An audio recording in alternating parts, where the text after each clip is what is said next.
artisan sausages from Szabinska. I recommend the Szabinska store. I checked. I know what's good. From Eastern Poland, from the Low Beskids. I recommend it. You have a choice, Captain Lisowski. Good morning, ladies and gentlemen. Greetings to all. Captain Lisowski, my guest today, because he is a very busy man, is Colonel Maciej Korowaj. Welcome, Maciej. Welcome, Maciej. I greet you all. First of all, congratulations on surpassing 40,000 followers on Twitter. Secondly, you are becoming increasingly sought after, and I am starting to feel guilty that, among other things, I contributed to you becoming so in demand. I will quote, Zagłoba in your name. I did this without boasting. But I will say this, one must not misuse resources that are good and appropriate and remain at our disposal. I am intentionally using military language now because it is a measure of both intelligence and self-preservation instinct to know that if there is someone or something, it is such a resource so that one can make use of it. And to those who followed in the footsteps of my conversations with you and appreciated your value, I say, why so late? Well, you know, I don't have a patent on infallibility here. None of us do. Above all, I value the fact that I can discuss with you and confront my thoughts in such a context with other wise minds, because then some very interesting things are born, and that we can discuss and sometimes differ on many issues and send each other certain solutions and challenge each other, I consider to be an added value, and a certain culture of discussion on important, maybe less important topics, but a culture of discussion that is sometimes lacking in our public space. I know who you are talking about. You are right. But generally, as a rule, even yesterday's events show that there is a lack of certain culture and decorum, and some can rely on very well thought out actions, like a certain MP yesterday, who for me should never have been an MP, as what he did only severely damaged. The opinion about Poland, which over the last 2 years has been built with great effort. Poland was rebuilding its image on the international stage, and right now all the media are attacking Poland and Poles in the worst usually possible way. So unfortunately, we lack this political culture. In fact, the last few days, when probably more Poles than ever watched reports and even broadcasts from the same, showed that there is a problem with this. But returning to the point, I hope that what we will talk about today will please you, that you will know how to make use of liking, commenting, and sharing. I also encourage you to follow the social media of both Maciej and mine, especially Twitter. Maciej's analyses often appear there, and fortunately, we can discuss them later. I also encourage you to support my channel both through YouTube and Patreon, and now any other method described on the channel. And now the starting point is the ancient Hebrew Har Megiddo. So what you said, or rather wrote, is that there is really an open question of whether in this conflict in Ukraine, Russia and Ukraine are looking for some single decisive battle that will determine the fate of this war, or whether finding something like that or bringing about such a battle is even possible. And my humble comment on this, signed by you on Twitter, reads, in these times it is very difficult to gather such an advantage in one place so that such a battle can be located, even organized. And here I would refer to following how the struggles of the Desert Fox in Africa with the British looked, how battles were created there, how certain things came about, because it is a great, great study of this issue. On the other hand, in these times, it is much easier to operate in dispersion and force the opponent to disperse with small forces, but through hundreds of small skirmishes, lead to such a dispersion of the other side's strength, so that in a very short way, in a short time, one can organize a localized advantage, but what kind? It is much more difficult than before for it to be that significant.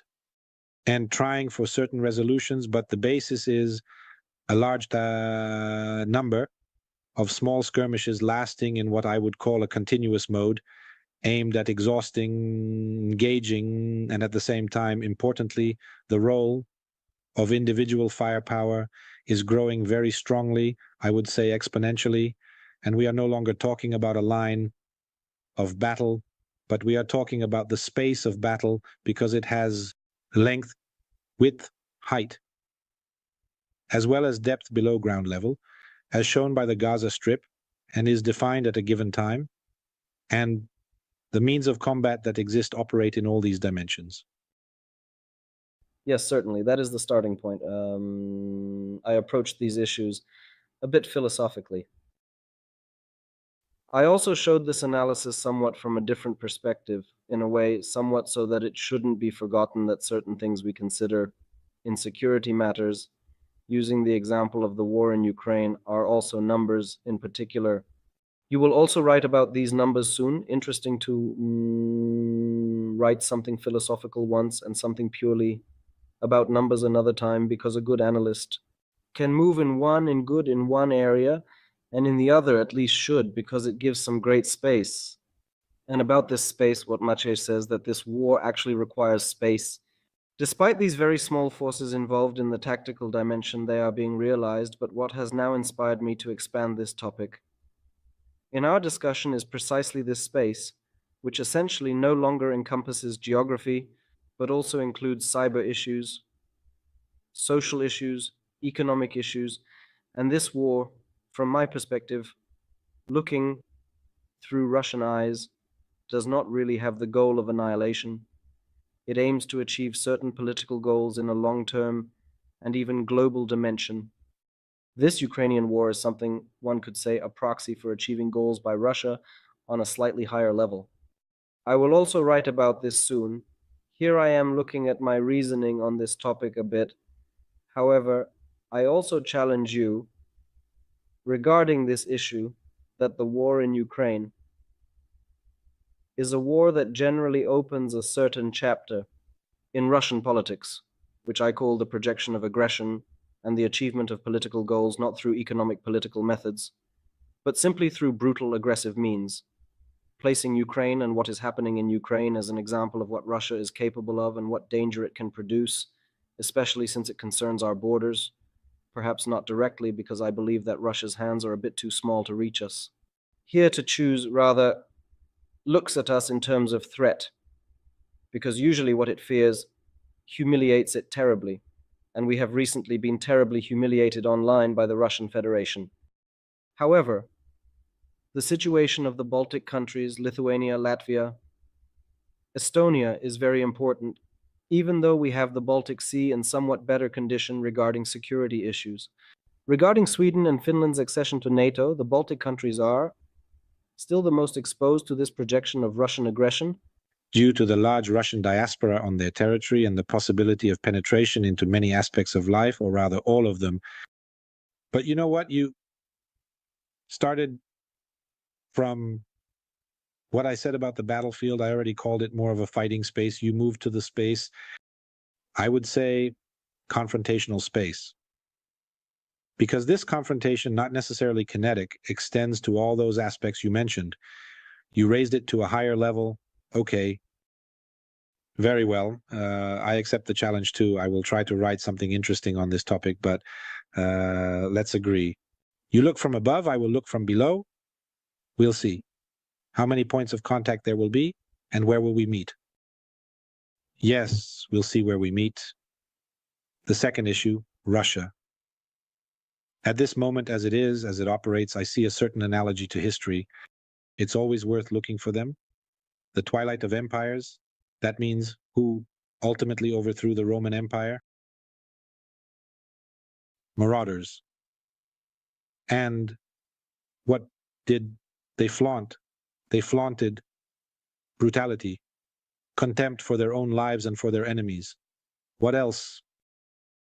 With large and significant demographic resources and resilience to living conditions, because they were not accustomed to luxuries. These are four quick aspects. Doesn't this perhaps also describe the Russian army, the whole hordes of it? It, in general terms, describes the entire Russian society, one could say in a way. And it seems as if they decided to turn those flaws, which the world has been laughing at for decades, into their advantages at this moment. and to use it to create the twilight of the gods. So again, the word Armageddon comes in, but now not from ancient Hebrew, but from this European side, because the European Union is for them the declining empire. I would also like to add, Maciej, a small yet significant supplement to this discussion, and I give it to you for your thoughts and reflections. I see it as an introspection, maybe the same as you, but a little differently in this decision-making sphere. Because I believe that Russia, and the Russians themselves say this, has the will to use this aggression, all of this through all the traits you mentioned, turning their weakness into their strength, which also shows the unique ability of Russians, after all, and Russia to adapt in various situations. It is a large country, heavily divided. So the ability to adapt in such a difficult socio-geographical environment is a natural trait. We also absolutely cannot escape from this. We must definitely take it into account. But you know what I want to oppose to you, Maciej? I oppose to you the will of the Russians. As they write, they have the will. A leader who has the will to use this power, just as he had the will to enter Ukraine and start a very bloody, symmetrical conflict. And they oppose this will of decisiveness. Decisiveness that is like a gene of democratic countries, because when we meet making democratic choices, we decide to take certain actions. And the Russians point out that will, I also point out, is better than decisions, because will can be imposed more quickly. Goals can be achieved more quickly with will, especially in such a rapidly changing world. And above all, one can adapt more quickly to these changing conditions.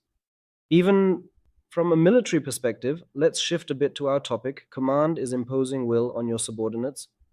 Do you remember those old? I actually wanted to return to that. That is exactly what will is, and it is very important in the military. We used to learn those definitions, right? Just like, and do you remember, and now I will mention Darek Kozarowski, a whim. A whim in the military is a whim. A whim is divided into civilian and military. In civilian life, if you have a whim, you go buy something. In the military, a whim can determine life or death, so it should be wise.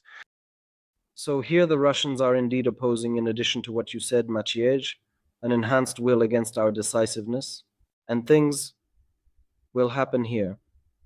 And here we will need to prepare the battlefield.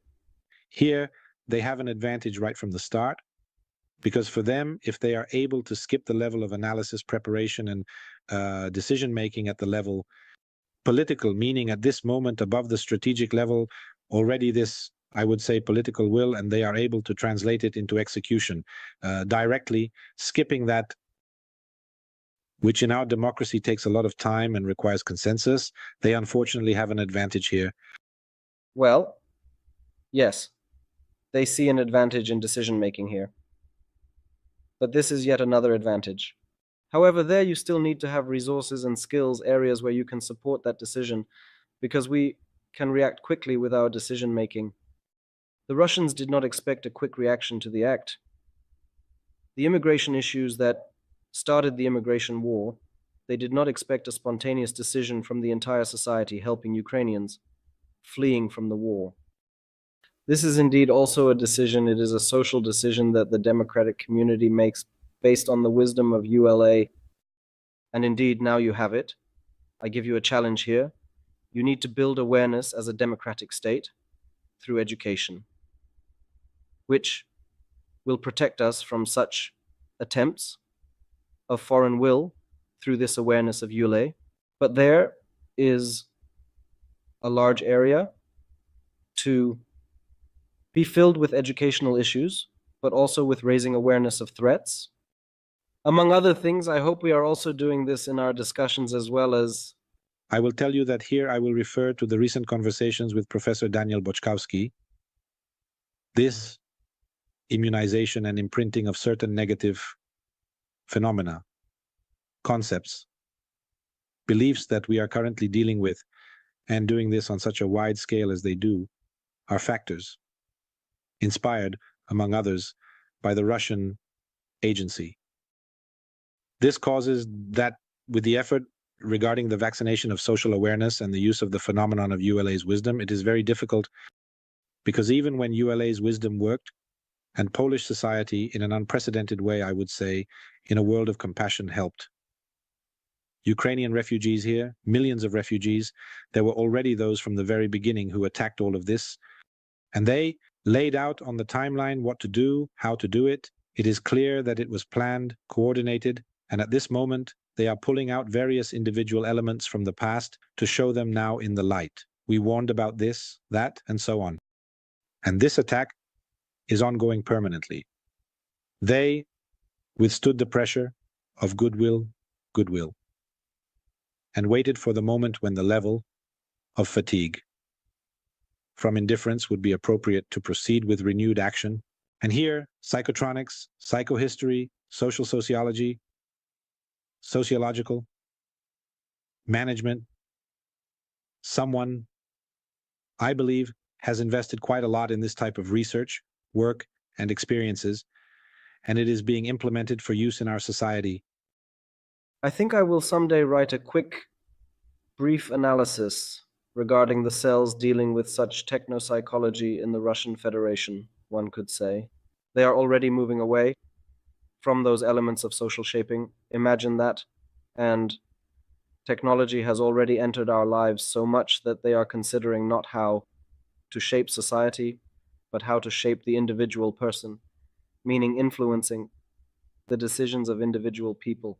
Once simple propaganda, let's recall from the 20th century, consisted of newspapers, mass media, talking, and socially manipulating people, some masses of people, and now the Russians are coming out, no, we no longer manipulate the masses as in Soviet times, but we enter into people's lives through TikTok, through various social issues, which are now accessible.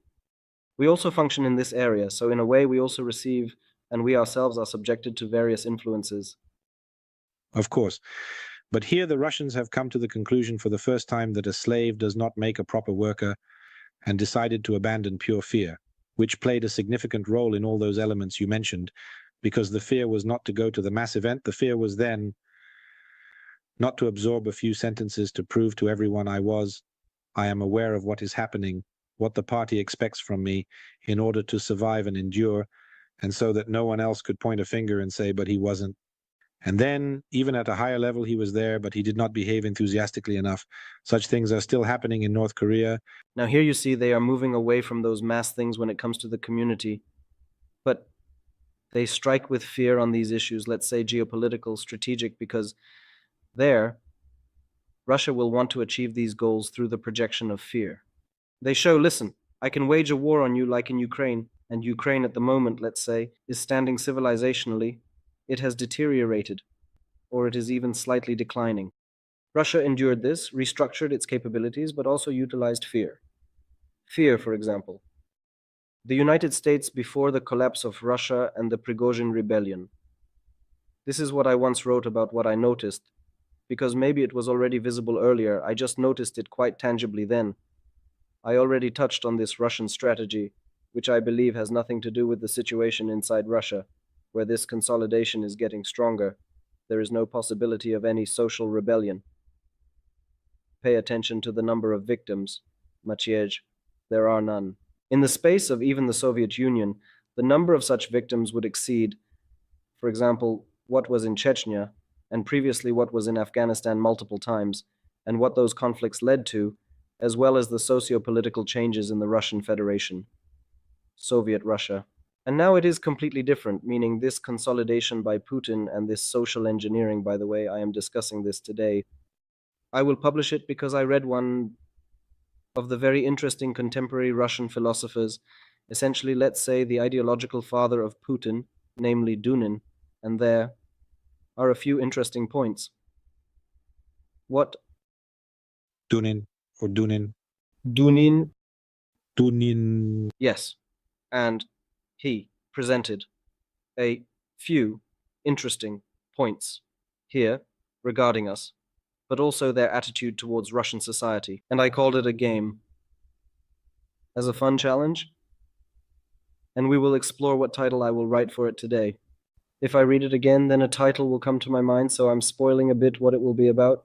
And now, after this entry, I hope there is also some interesting discussion sparked, because I enjoy discussing such intricate matters with you. Nice to meet you. You are putting my thoughts in order, but what am I getting at? He spoke about a certain fear, the fear through which Russia can export and achieve its goals, but also the fear towards its own society, that if we are not tough and do not pursue these goals, we will end as a project called the Russian Federation. And these are interesting issues that I address. I related it to the contemporary Russian strategy, but also to what is happening in Russia at this moment, when power is being consolidated and it is simply being sold externally as fear, specifically the fear of the disintegration of Russia. This is the paradox that I managed to achieve. Well, this type of power consolidation has only happened once in Russian history, namely right after the Bolsheviks stealthily took over the leadership of the October Revolution and began to arrange their power so that no one would ever take it away from them. In that Russia, then still Soviet, and later ultimately in the Soviet Union. And there is something to talk about, especially with people who navigate these soft topics fluently in the fields of security, sociology, and social techniques. We can think about this in a broader group even. And now let's gently get to the point, to our starting point. The strategic decision that Ukraine is currently moving to defense.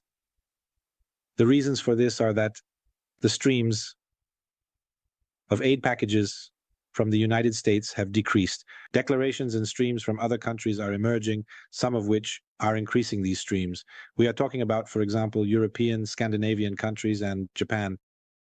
Additional new agreements, and perhaps the last attempt to repair the damaged relations with the United States in Zelensky's execution, who landed in the States yesterday, and we will see what this ultimately brings. Today we will observe more than was possible to obtain yesterday. We will indeed see how this unfolds, as this time he will be having meetings with all various political sides in Congress and the Senate, which he had not done before. He has started to do some homework. Maybe this is some kind of awakening, an attempt to shake off the frenzy he has been in for several months, considering his infallibility and mission-like purpose, I would say. And we will see how this translates into internal relations, especially regarding the existing conflict with the High Command of the Armed Forces of Ukraine, which has been talked about for a long time. We will see, so here, everything in the context of Russian capabilities for offensive actions in winter, and at this moment, winter is already at such a level that one can expect this practically on a weekly scale, if only they were ready to act, as the terrain and weather conditions already allow for it. The question is whether there is enough to act upon. The place, you have already tried to define it. Each of us has our possible types, and here we basically all agree among our circle of acquaintances. Where and how could this happen? The question is about the scale, the goals that the Russian command will set for this. Who would be responsible for its execution? And whether this could lead to Megiddo, to that decisive battle of this war. I think that there will be no Megiddo in winter. This Megiddo will be just before the elections in the United States, because Ukraine's defeat would be a very strong blow to Biden's politics and to the Democrats in general regarding the elections. And Putin is clearly playing for the 2024 elections, even considering the way the defense has been conducted. And the way the response to the Ukrainian offensive was exactly. Note that the Ukrainians stated that they were going into defense and immediately rushed into it, one could say the Russians, of course in a slightly different place, because for them in friendly Donetsk, they can maintain the appropriate resources and rotate units. This area of Donetsk is much better for winter trips than in the village, school, frozen fields, or the muddy season of Zaporizhia. And there they see a place where operations can be conducted, operations can be drawn from. On the other hand, the Ukrainians, going back a little to the Ukrainian offensive, because there is really no term for counteroffensive in the military dictionary, only offensives, and either one side leads the offensive or the other offensive. The Ukrainian main offensive had several objectives. Above all, the most important goal that was communicated was to reach the Sea of Azov and establish fire control over Crimea, more comprehensive than just drone and missile control. Although they didn't have too many missiles, it was also a problem regarding the effectiveness of this armament. The second important goal that I managed to successfully achieve is the unblocking of ports Odessa and the surrounding area, yes. and the expulsion of the Russian Federation's fleet from the western part of the Black Sea was successful for them. They succeeded perfectly. And he added one more, the destruction of as many Russian units and equipment as possible, because that was also successful. Yes. And the third goal of this offensive, when you conduct operations, you have a closer task and a further task. Yes. The direction of further action. Yes. Yes. Here, from this military term, another very important goal is to ensure that Russia cannot conduct offensive operations in the summer when conditions are best, and to shift or limit its capabilities for conducting offensive operations in the winter. And note that Russia has only moved to an offensive on some fronts to take the initiative, basically in the suggested previously prepared direction, I believe, of Avdiivka, where suddenly, as I said, when the Russians charged in full force, they ran into not 2 territorial defense brigades, but 2 mechanized brigades, which simply shot down their assaults from October 10th. I remind you, because it was from October 10th to 16th. An attempt by the Russian Federation to seize the initiative through strikes on the flanks of the large fortification complex that the Ukrainians have built since 2014, namely Avdiivka. And then they moved on to the so-called slithering offensive because the sudden strike failed, meaning the micro-Megiddo, but Here the word assault appears. An assault is a sudden attack. yes, but such a dagger strike that it was a classic move for the Russians in planning. And now they have come to this creeping offensive aimed at maintaining the initiative for themselves in order to prevent the armed forces of Ukraine from preparing for spring actions. And now, these are primarily Russia's goals. Now, answering the question, will Russia be looking for a winter resolution? In my opinion, no. Do you know why?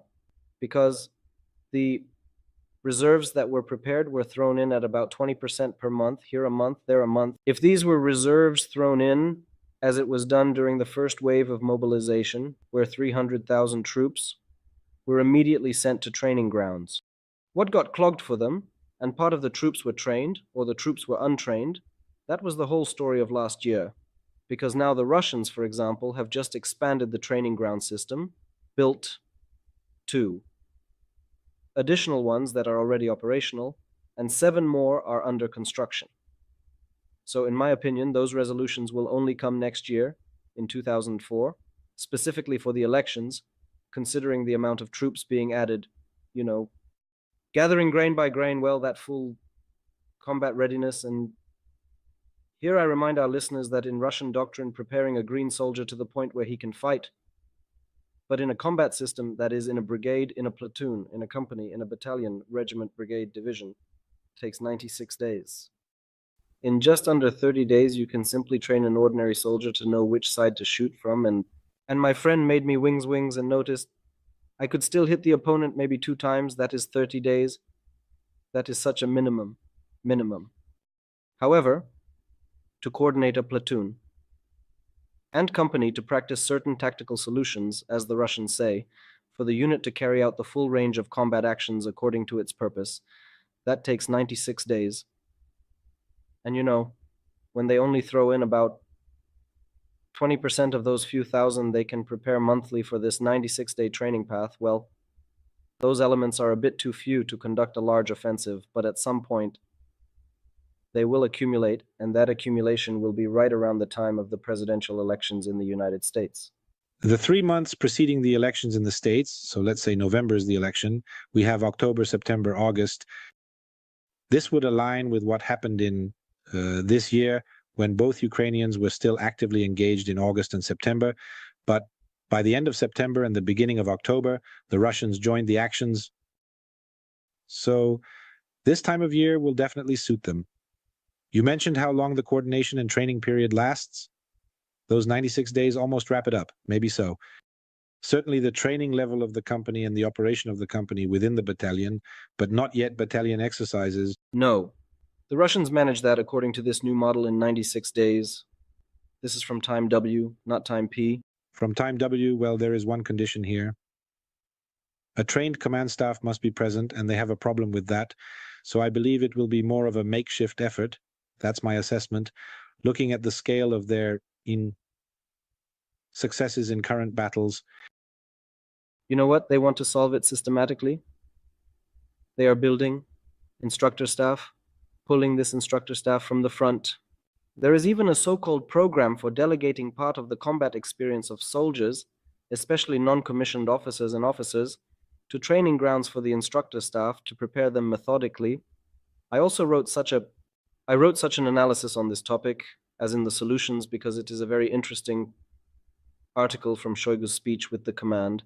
And he mentioned, by the way, I came across a comment on that speech where these issues were discussed. And Shoigu said something like that the issue of delegating soldiers to the front, apart from those, because there is also a very well-developed Foru unit in the general staff, which has been functioning since 2014, but now it is much more developed. General Radomski, the current commander of the East Grouping, was the head of that unit for many years. And now it is even more so. It releases very interesting periodicals regarding combat experiences. I had access to several of those periodicals where General Teplinsky was signed very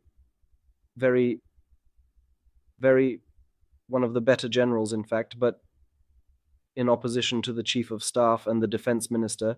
So here is also an interesting issue among others, but what I am getting at is that they prepared a systematic solution for restoring the quality of the troops.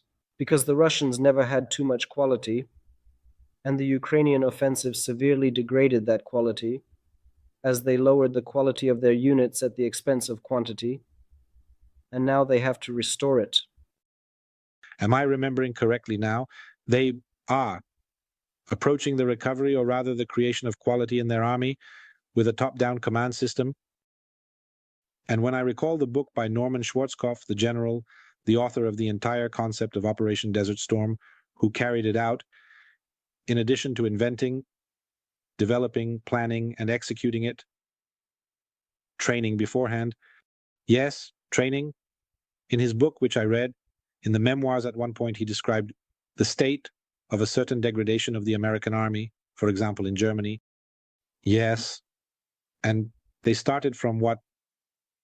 From a proper non-commissioned officer corps, which was to be organized so that quality would appear at the basic level, but it affected everyone and then moved up.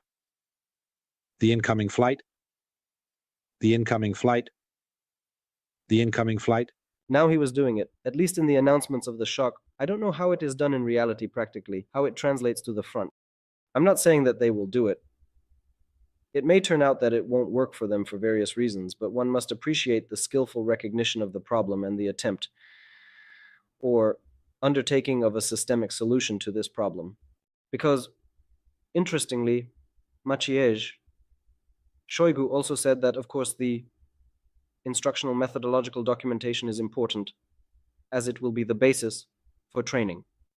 But there is also a need to bring people from the front who are up to date with the fighting to go to these trainings, to these instructors, to the created training grounds. And what is not in these documents was immediately introduced ad hoc into the training, taking into account the latest experiences, and they returned to the front with the conviction that, by fighting, they also gain experience, which will translate into the experience of the people who will come to fight with them at the front. This is a very interesting approach, such a non-Russian and adaptive one to what is happening. I recall something like this from our subsequent Afghan and Iraqi contingents, when, in theory, they tried to test and instill something like this. The number of positive outcomes from it is probably countable on at most the fingers of two hands, because But it was not a systematic solution. Exactly. It was not systematic for us. A lot of this was invited because many people finished, left disappointed by the everyday life in the army, in the unit after returning from these combat missions, because the army completely did not want to take advantage of it. One of the few things is that finally barrel was refined in such a way that it represented some better quality compared to the original, which was the Tantan carbine, right? And the simple KBK, KMS itself. And that was something, okay? And placing greater emphasis on special forces is indeed, those are two things that I perceive rationally. Besides that, the entirety of the experiences acquired by our soldiers there was completely wasted entirely. Well, maybe a bit of staff work went into a slightly different level because sitting in those TOCs, that is tactical operation centers and similar things taught, many of our officers and non-commissioned officers, soldiers to work in a different way in the Western model, but then in the units, the confrontation with reality caused that all of this, to put it figuratively, went to waste. And they, the Russians, with their entirely rigid approach to certain things, turn out to be introducing what, through which, but of course, learned from the level of losses, blood, and destroyed equipment on the battlefield. That finally spoke to me. They paid for those mistakes with blood and burnt metal. So, one could say that natural selection is taking place in this regard. Natural selection, so those Russian commanders have also noticed that to achieve their goals, they need to have that quality, although they have an army of varying speeds, as they have adopted that structure of combat. There are better, worse, and even worse, and even better. That's how they function, selecting the appropriate elements for how to utilize them. For example, in that offensive, where the Ukrainians made the breakthrough, they threw in the weakest units, one could say the worst sort, because they knew that the Ukrainians were asymmetrically using their best units and wearing them out on the weakest. It was not profitable for the Russians to throw in their best units there. Of course, at a certain point, the Ukrainians really started to gain a lot of territory, so they had to urgently pull in Russian paratroopers to the battlefield, namely 2 airborne divisions, some of the best, the 7th Mountain and the 76th Airborne, and they simply held the situation. And this quite clearly indicates that this tactic is undoubtedly... There is General Kim, whom I appreciate on one hand, but on the other hand, I don't like him, because he is very much an academic, approaching combat operations very systematically. And I, on the other hand, when I was planning this thing for so long, thought he would be bolder in his actions, although later I went back to reading his works from about 10 years ago that he published. Well, I can see that my calculation that he is a general who seeks quick solutions is not correct. He looks for very systematic solutions, ones that degrade the army's resilience over a longer period, and essentially answering your question again about whether there will be a winter offensive. This is another such piece of evidence, perhaps intangible due to the fact that such a chief of staff and such a deputy to Gerasimov, like General Kim, holds the entire situation in rids in terms of the front. Basically, the strike on Adajevka is also his idea to relieve pressure and to ensure that the Ukrainians are constantly under pressure so they cannot mobilize their reserves in the spring, because the Russians are preparing an offensive for another time. He also planned systematic. Limiting Ukrainian offensive capabilities, just as the Ukrainians did with Russian offensive capabilities, because in reality, the Russians can only manage Adajevka, maybe also Adajevka, maybe also Bakhmut, maybe also Kremena, further up, maybe Svatove, but these are only areas that we have been dealing with for years. We have been dealing with them for a year. I have another association regarding the possibilities and capabilities for this Armageddon to occur, Megiddo in general. I just went back in history to the year 1941, the beginning of the Hitlerite aggression against the Soviet Union, powerful, armored assaults, Much lighter than the Russian tanks, there were typically speaking not more of them than Russian tanks in the border area, which in fact trapped large numbers of the Soviet Dike army in great cauldrons during several major battles. Some cauldrons had 300,000 to 600,000 soldiers, who mostly surrendered in the end, and the Germans took over this equipment. These were, on the scale of awareness of scientists and military theorists in the West, these were incomprehensible things. Such large encirclements, pacification of the area, cleansing, great equipment gains, and large numbers of prisoners, and it did not lead to the collapse of the Russian-Soviet war machine at that time. Looking at even older things, how many battles Suvorov issued? To Napoleon, retreating and using the scorched earth tactic because he had strategic depth, it also did not break him. In how many battles did the Russian Imperial Army lose, yet they were still able to regenerate and, under the command of various more or less compromised generals, still go into battle? So, I believe that historically, searching for such a decisive battle with Russia as such has no evidence that any goal will be achieved in this way. They believe they can break smaller states, smaller nations due to fewer resources, even demographic ones. Yes, such capability exists. Worse still, they obviously possess historical skills in pacifying such conquered territories, nations, and states as a result of even one battle. So, if they issue such a battle, manage to provoke it, and break the backbone of their opponent's army, it will be much worse here. And here, on one hand, it is not possible to issue such a battle to the Russians. On the other hand, Ukrainians must avoid such a single battle. Well, yes, that is also a strategy. It's hard to define. This war of resources between one large state and another smaller state is always to the disadvantage of the weaker one. I believe after this year and a half, it will be 2 years. There will be no frontline resolutions, there will be no combat resolutions. We can certainly analyze this war in terms of experiences and transferring certain solutions or designing certain solutions for future wars. This war that is currently happening will not look like Russia having to fight NATO.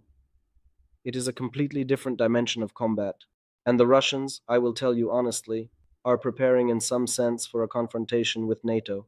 At least, they are supposed to have enough powerful forces to make NATO afraid. And if they are afraid, it means we can talk to them, yes, on that basis.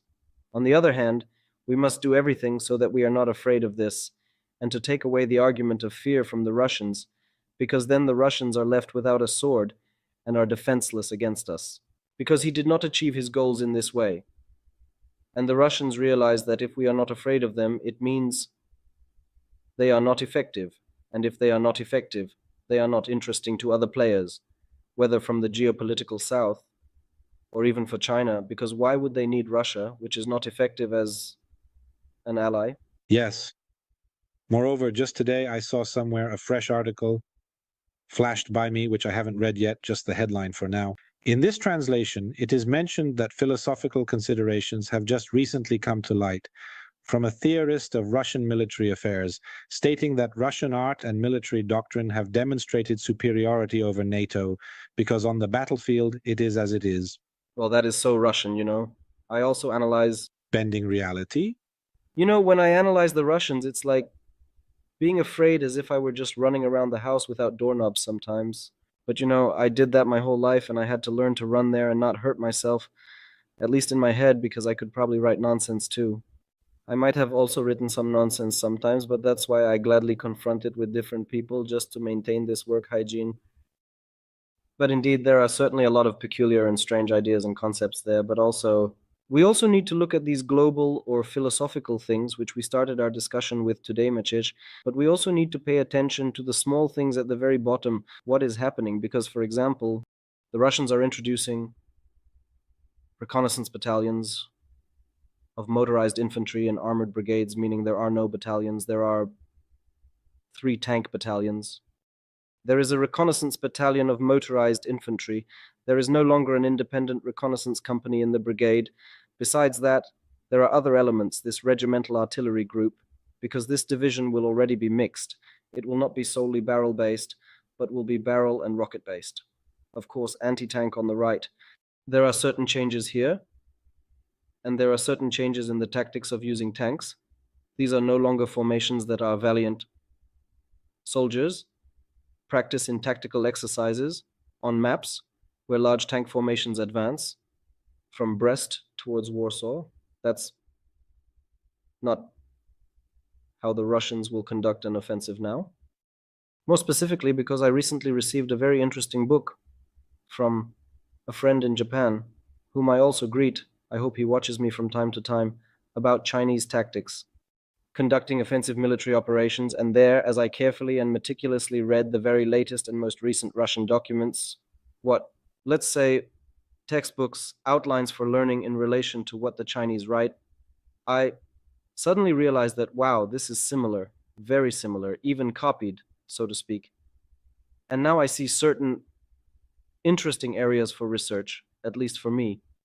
Let's move away from philosophy and get down to these tactical actions, which we also like to analyze and discuss. We can elaborate on this in every aspect, but there are certain actions, there are certain Russian experiences that essentially leave our thinking about the Russians very, very far behind, and the Russians are now adopting a completely different way of conducting combat.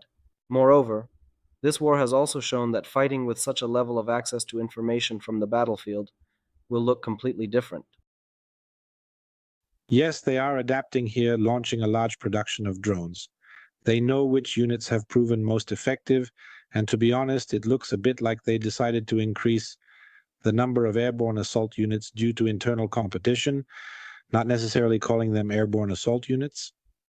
I'm talking about the new model they developed for expanding the Marine Corps, where in a Marine battalion, as you probably wrote about, in fact, 2/3 of the battalion's strength will be forces capable of airborne assault operations. So they want to double, or rather, going back, in 2016, if I remember correctly, when I was preparing a study on the evolution of Russian intelligence, decisions were made to expand the VDV to 40,000. At that time, they had 30,000 soldiers in the VDV, and they would expand to 40,000. They have lost quite a lot of those VDV soldiers during the current conflict.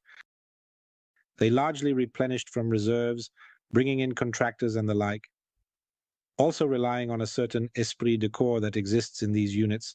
So when a unit is hit and reaches out to its former soldiers, they show up to reinforce these units, and now they want to do the same for the Marine Corps, and in fact, thanks to this, have mutually competing similar types of units, but with different affiliations, as this is also a game between the Navy and the ground forces.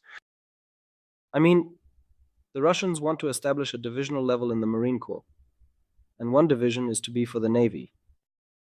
Theoretically, there is another problem. The Marine Corps brigades are not able to carry out tasks independently. They are not even expeditionary. They are not expeditionary, but hear the Russians so that our listeners understand us well. It's not about the Russian Marine Corps being expeditionary in the same sense as the American one, because the Russian Navy simply does not operate in the same waters as the Americans. That's how they approach it. But the ability to conduct operations in the coastal zone, where they have marine drones, where they have fast boats, where they can carry out raid actions. What happened, and what few people know or have written about, I would also like to write about, but somehow, I haven't had the time to sit down with all of this. About the actions of the battle in general in the Black Sea carried out by the special forces of the Russian Federation. So all these raids on Odessa, on Bessarabia, here on the Ukrainian coast, and on the other side, infiltration raids and actions of Ukrainian drones on Crimea, on the Sea of Azov, on the Kerch Strait, and even on the coast here in Novorossiysk and the coast of these eastern Russian ports on the Black Sea. So here the entire special activity, indeed in quotes marine, which significantly included these actions, forced the Russians to reform the Marine Corps so that these brigades were not just the same brigades as before. and they were hardly recovered and effectively restructured. And they were conglomerates for conducting multi-domain operations specifically in coastal maritime areas. This is very important, because one of the first Marine Corps divisions is to be established in Kaliningrad. It was certain that it would be there, because they have to look for opportunities to catch up somewhere. The lost advantage due to the entry of Finland and Sweden, I mean, Sweden is still in the process into NATO, but I see an additional thing to this. Let's remember, since there will be saturation with light boats, fast ones, floating drones, and surface, and probably underwater and flying ones, and greater autonomy of operations of this type, especially considering brigades with divisional support, and it is all one. Let's leave it to the shelf. Shelves there, they won't be anymore. Well, shelves, but Andromeda D will definitely appear there. Maybe they will name it Andromeda M as a naval one. It is certain that something like this will appear. Now let's take a look at the structure of what is in Northern and Western Europe. Many numerous waterways and a lot of various water infrastructure systems that can be utilized. Coastal infrastructure as well, the number of fjords in the northern part of Europe as well. So automatically this is a warning that we will have units that will be able to skillfully utilize everything that you consider a resource that can strengthen your defensive capabilities. We will have such units that will be able to handle it and even use it to your detriment. Just as it is in the battle for the western part of the Black Sea, which I believe the Ukrainians won, but the Russians learned. They saw how the Ukrainians operate and copied many things.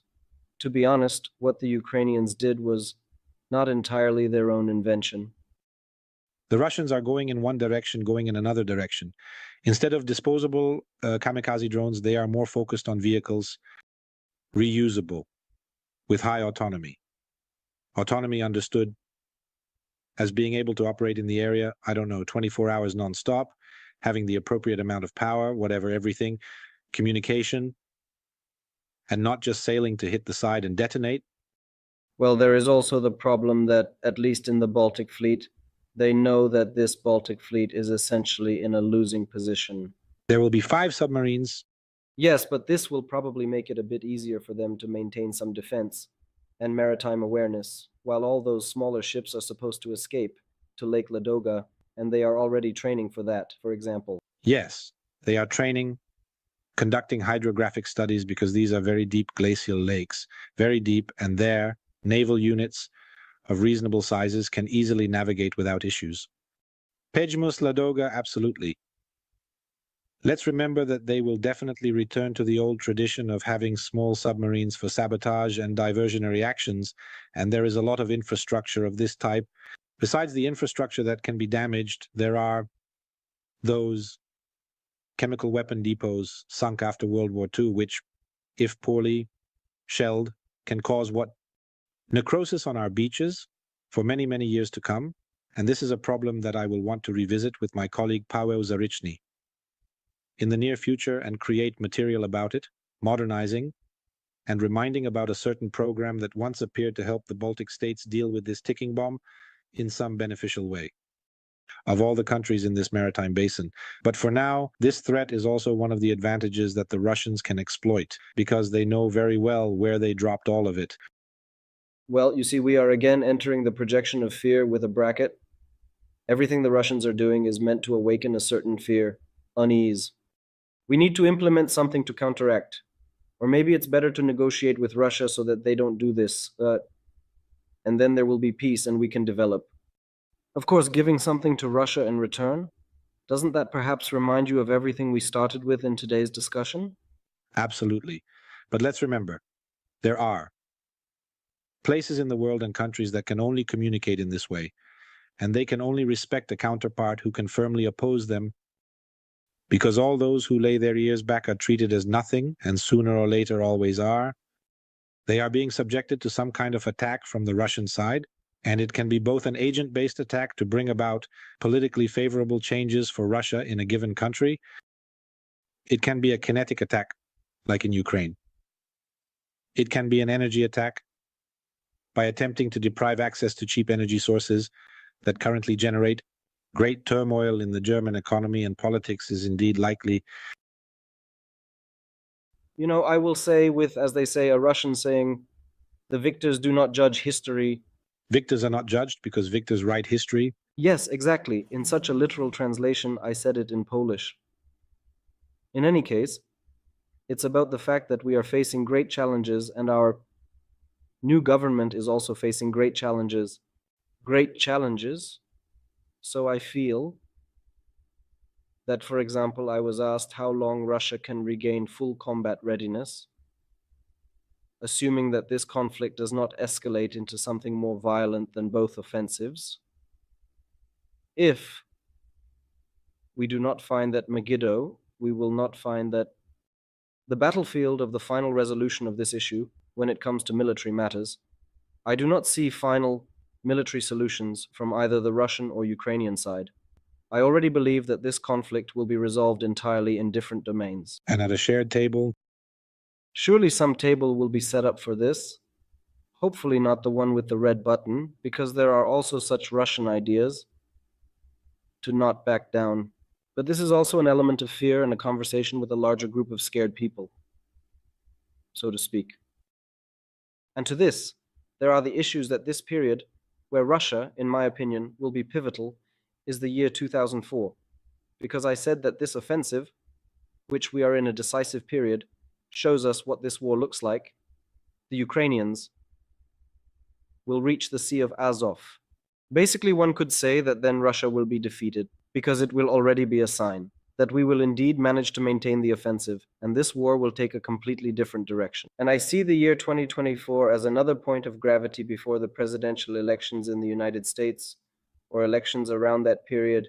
And for us, in my opinion, the critical period is 2007 in 2027.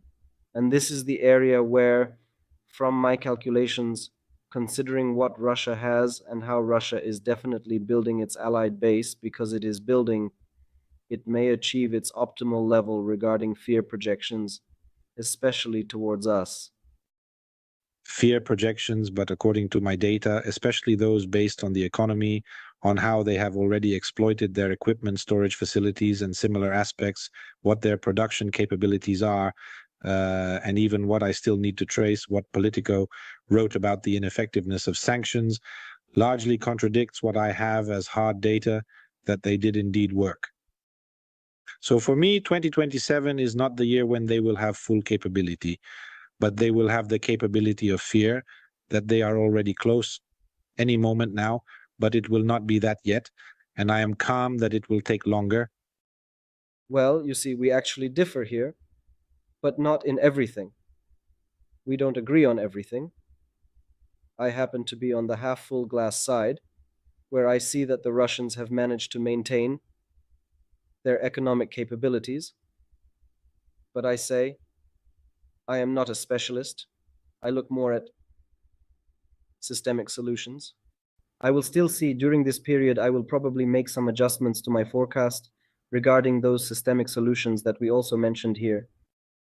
How they will function, indeed, like in Russia, where a lot of plans fade away later, but the last systemic solutions they implemented quite quickly.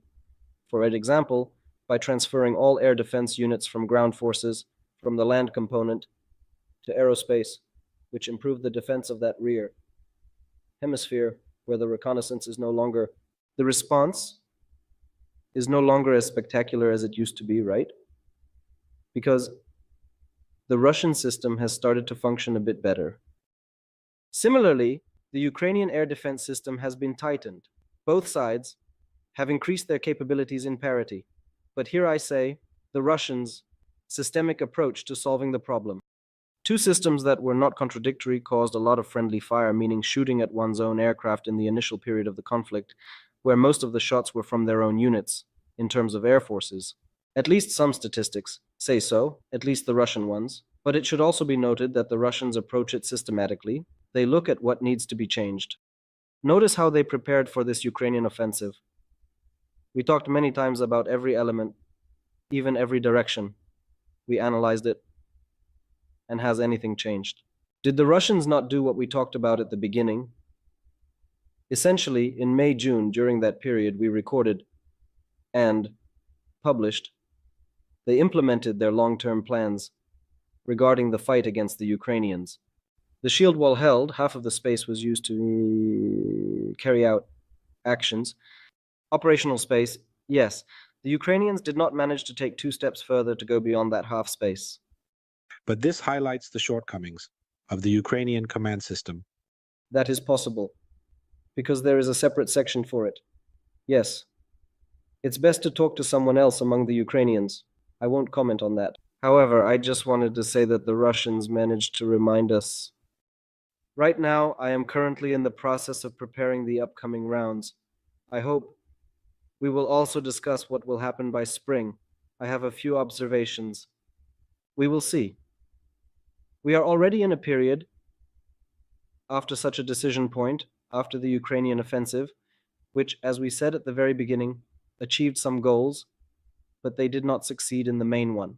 It certainly reduced the capabilities of the Russian offensive, forcing them to act in winter only in selected directions, where they also prepared and have time to set up a defense line, which the Ukrainians are also doing by expanding fortifications to accommodate those units that will be ready around spring or summer of last year. Regarding what you asked me, where are those forces? What are the forces doing? Can they even... I assess the year 2024 around the time of the elections. I remind you again, but this is just a loose evaluation of those Russian actions. However, I say that the Ukrainians used this time as best they could. They did not achieve much. It cost them a lot. But at least they have part of the sea for themselves. They can export food products, which are a very important income issue, but also a very important matter in the political relationship between Ukraine and other countries, especially the United States and European countries, but also with us, because the grain that conflicts with us will not constantly attack us at the border. Only the trucks indeed still remain to be resolved, however. These are operational dilemmas that we can consider how these reports have already been published by me in detail. Well, there is one more aspect left, a bit on this map that I have behind me, which is not visible.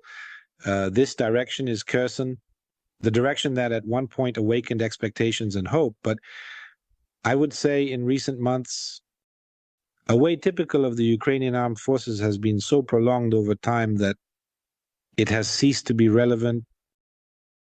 At the moment, the period when the Russians withdrew all heavy equipment beyond the range of 155mm artillery on the bank they control has passed. They no longer have scruples. They can bring in this heavy equipment. It is neutralized on quickly established minefields laid by this 155mm artillery or rocket artillery. But the Russians are no longer afraid to use it there. In some way, they have also dealt with drones. They can again introduce their own drones in larger numbers into that space, although there was a time when they were driven out. In the Ukrainian region, which approached certain groupings in an innovative way, 2 such formations were created, appeared there, and began to operate. Leshnik described it well. They brought results, but I will remind you what I said in my materials with Polish drone companies. 3 weeks.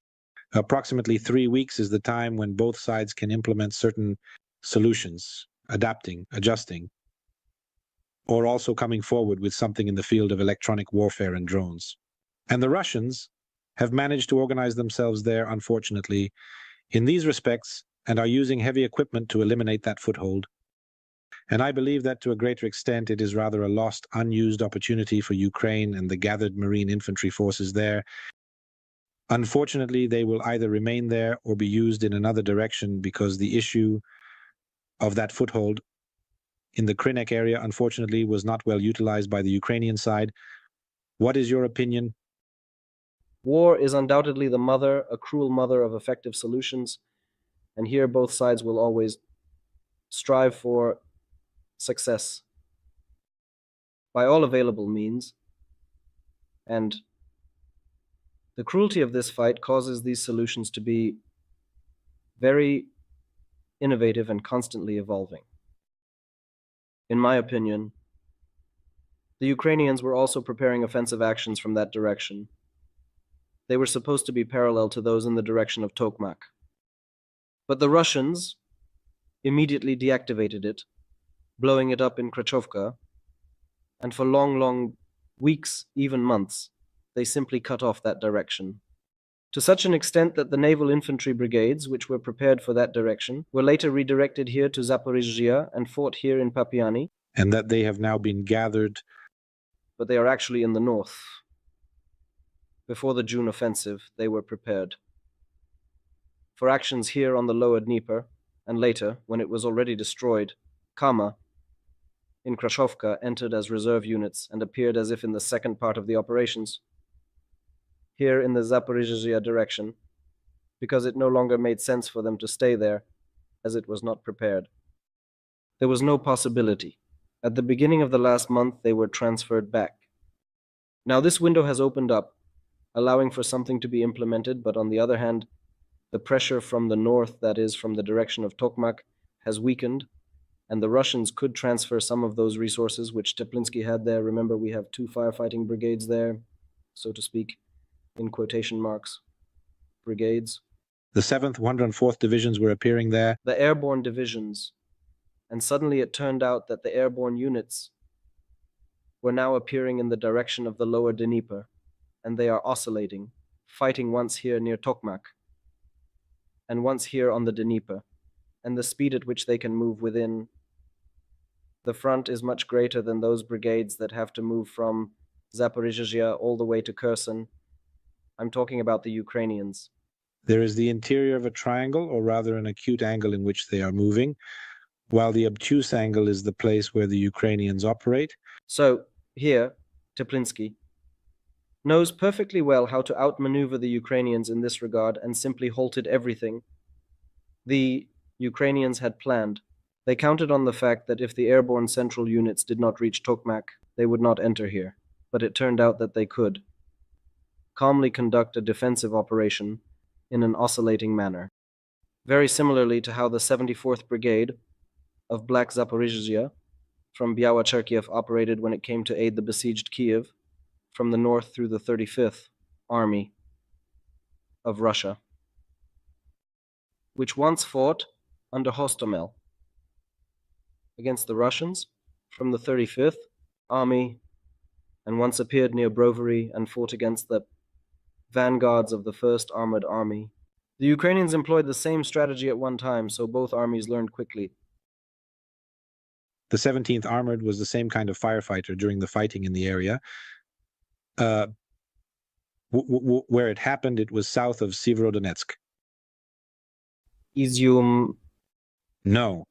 Izium is in a different place. Severodonetsk is south of that. I would have to look closely at the map, but I won't do that now. Yes, we won't do that. But anyway, there was such a thing, the 17th Armored, and if it had another armored battalion and the distances were a bit shorter, it could have then stopped the Russians, who unfortunately operated in that direction. And already about Popasna, something in that area. Yes, Popasna, the Popasna area. That's already now with the sketch. Both armies had the significant opportunity and potential to create a few good commanders, but there are still too few, especially on the Ukrainian side, to operate well on a wide front in proper coordination. That's why it's very important to have staffs, even staff substitutes, because managing the battlefield is equally important. To have warriors, you also need leaders, and these leaders need to be available for exchange, especially in such intense, prolonged battles. And with this note, we will conclude today's meeting, reminding our army that an army is not just about numbers, that we have 183,000 soldiers. The point is that these 183,000 soldiers translate into the appropriate number of tactical units with the right strength and combat capability, about having the appropriate resources for the right number of days of combat, ensuring that there are support subunits behind them that will guarantee the extension of their operational capability for the appropriate time in the area of responsibility and conducting operations, so that we can have all this with the appropriate number of subunits and tactical units of the appropriate level of defense forces. Air defense and aviation to secure all of this and to ensure that appropriate staffs are working on it. So far, we are the best at creating staffs, but that's not enough because these must be fully comprehensive units, tactical groups, and battalions. Where it is a regiment, as this is the highest form of organization in the form of a unit and subunits, so that everything functions well, is coordinated, and works.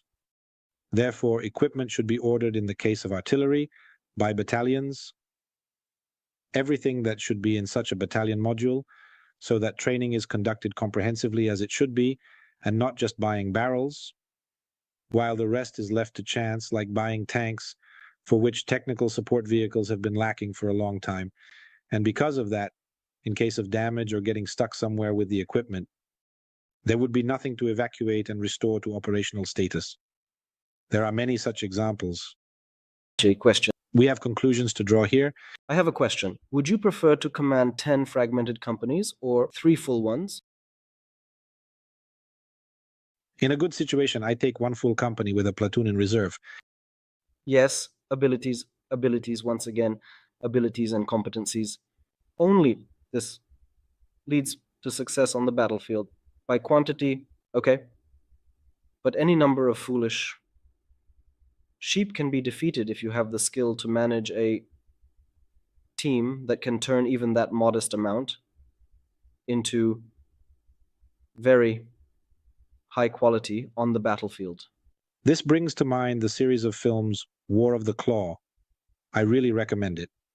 It shows how small subunits or a small group of familiar, well-coordinated soldiers, not necessarily officers, can control a larger mass of, generally, prepared soldiers to create the right quality from it.